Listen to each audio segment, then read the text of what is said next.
सबके स्वामी अंतर्यामी पूरन कीजे काज, देवकी नंदन तुमको वंदन रखते सबकी लाज। सबके स्वामी अंतर्यामी पूरन कीजे काज। हरे कृष्ण हरे कृष्ण कृष्ण कृष्ण हरे राम राम राम हरे हरे। तेरी छवि अति प्यारी, ओम नमः भगवते वासुदेवाय। मन मंदिर में सजे बिहारी, हरि ओम तेरी तत्सत। छवि अति प्यारी। श्री रामचरितमानस। हरे कृष्ण कृष्ण कृष्ण हरे हरे। हरे राम राम राम हरे हरे। ओम नमः शिवाय। जय श्री राम जी की जय हो। ओम हरे विष्णु नारायण नमः। ओम नमः नारायणाय। ओम नमः भगवते वासुदेवाय। श्री रामचरितमानस अयोध्या कांड। सत्यम शिवम सुंदरम। हे नाथ, आप मन में समझकर विचार कीजिए कि श्री रामचंद्र का वियोग अपार समुद्र है। अयोध्या जहाज है और आप उसके तरंगधार खेने वाले हैं। सब प्रियजन कुटुंबी और प्रजा ही यात्रियों का समाज है जो इस जहाज पर चढ़ा हुआ है। आप धीरज धरिएगा तो सब पार पहुंच जाएंगे, नहीं तो सारा परिवार डूब जाएगा। हे प्रिय स्वामी, यदि मेरी विनती हृदय में धारण कीजिएगा तो श्री राम लक्ष्मण सीता फिर आ मिलेंगे। प्रिया पत्नी कौशल्या के कोमल वचन सुनते हुए राजा ने आंखें खोल कर देखा, मानो तड़पती हुई दीन मछली पर कोई शीतल जल छिड़क रहा हो।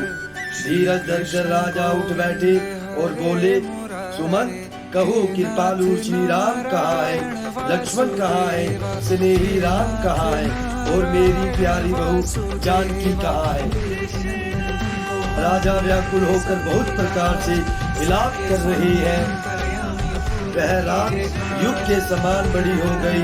बीतती ही नहीं, राजा को अंधे तपस्वी श्रवण कुमार के पिता के शाप की याद आ गई। उन्होंने सब कथा कौशल्या को कह सुनाई। उस इतिहास का वर्णन करते करते राजा व्याकुल हो गए और कहने लगे कि श्री राम के बिना जीने की आशा तो धिक्कार है। मैं उस शरीर को रखकर क्या करूंगा जिसने मेरे प्रेम का प्रण न निभाया। हाँ, रघुकुल को आनंद देने वाले मेरे प्राण प्यारे राम, तुम्हारे बिना जीते हुए मुझे बहुत दिन बीत गए। हाँ जानकी लक्ष्मण, हाँ रघुवर, हाँ पिता के चित्त रूपी चातक के हित करने वाले मेघ। राम राम कहकर फिर राम कहकर फिर राम राम कहकर और फिर राम कहकर राजा श्री राम के विरह में शरीर त्याग कर सुरलोक को सिधार गए।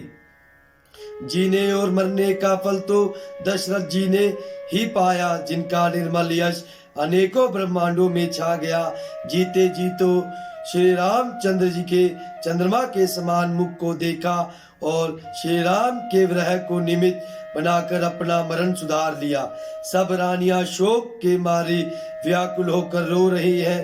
वे राजा के रूप, शील, बल और तेज का बखान कर करके अनेकों प्रकार से विलाप कर रही है और बार बार धरती पर गिर गिर कर पड़ती है।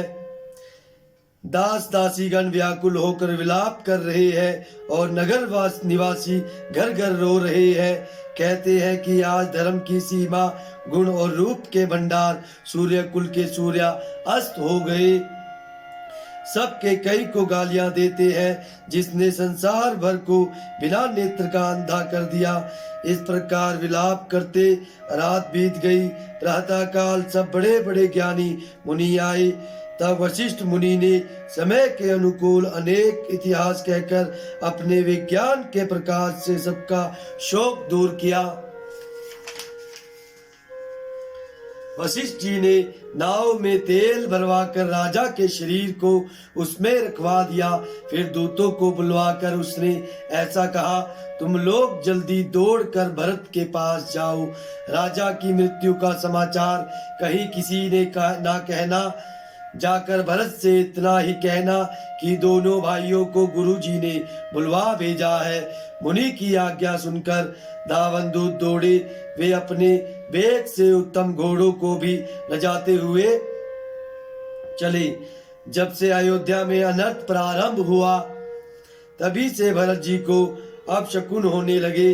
वे रात को भयंकर स्वप्न देखते थे और जागने पर उन सपनों के कारण करोड़ों अनेकों तरह की बुरी बुरी कल्पनाएं किया करते थे। अनिष्ट शांति के लिए वे प्रतिदिन ब्राह्मणों को भोजन कराकर दान देते थे, अनेकों विधियों से रुद्राभिषेक करते थे, महादेव जी को हृदय में मनाकर उनसे माता पिता कुटुंबी और भाइयों का कुशल क्षेम मांगते थे। भरत जी इस प्रकार मन में चिंता कर रहे थे कि दूत आ पहुंचे। गुरु जी की आज्ञा कानों से सुनते ही वे गणेश जी को मनाकर चल पड़ी। हवा के समान वेग वाले घोड़ों को हाँकते हुए वे विकट नदी, पहाड़ और जंगलों को लांघते हुए चले।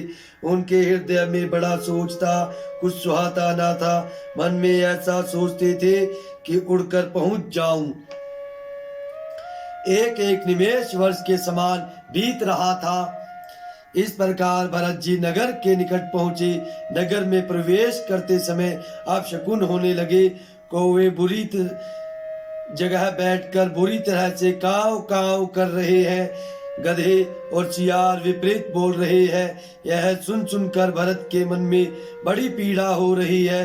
तालाब, नदी, वन, बगीचे सब शोभाहीन हो रहे हैं। नगर बहुत ही भयानक लग रहा है। श्री राम जी के वियोग रूपी बुरे रोग से सताए हुए पक्षी, पशु, घोड़े, हाथी ऐसे दुखी हो रहे हैं कि देखे नहीं जाते। नगर के स्त्री पुरुष अत्यंत दुखी हो रहे हैं, मानो सब अपनी सारी संपत्ति हार बैठे हो। नगर के लोग मिलते हैं पर कुछ कहते नहीं, गांव से चुपके से जोहार वंदना करके चले जाते हैं। भरत जी भी किसी से कुशल नहीं पूछ सकते, क्योंकि उनके मन में भय और विषाद छा रहा है। बाजार और रास्ते देखे नहीं जाते, मानो नगर में दसों दिशाओं में दवाग्नि लगी है। पुत्र को आते सुनकर सूर्य कुल रूपी कमल के लिए चांदनी रूपी के कई बड़ी हर्षित हुई। वह आरती सजाकर आनंद में भरकर उठ दौड़ी और दरवाजे पर ही मिलकर भरत शत्रुघ्न को महल में ले आई। भरत ने सारे परिवार को दुखी देखा, मानो कमलों के वन को पाला मार गया हो। हरे कृष्ण कृष्ण कृष्ण हरे हरे, हरे राम राम राम हरे हरे। हरे कृष्ण कृष्ण कृष्ण हरे हरे, हरे राम राम राम हरे हरे। ओम हरि विष्णु नारायण नमः। ओम नमः शिवाय। ओम हरि ब्रह्मा नारायण नमः। ओम नमः भागवत वासुदेवाय। ओम नमः भागवत वासुदेवाय। हरे कृष्ण कृष्ण कृष्ण हरे हरे, हरे राम राम राम हरे हरे। सत्यम शिवम सुंदरम।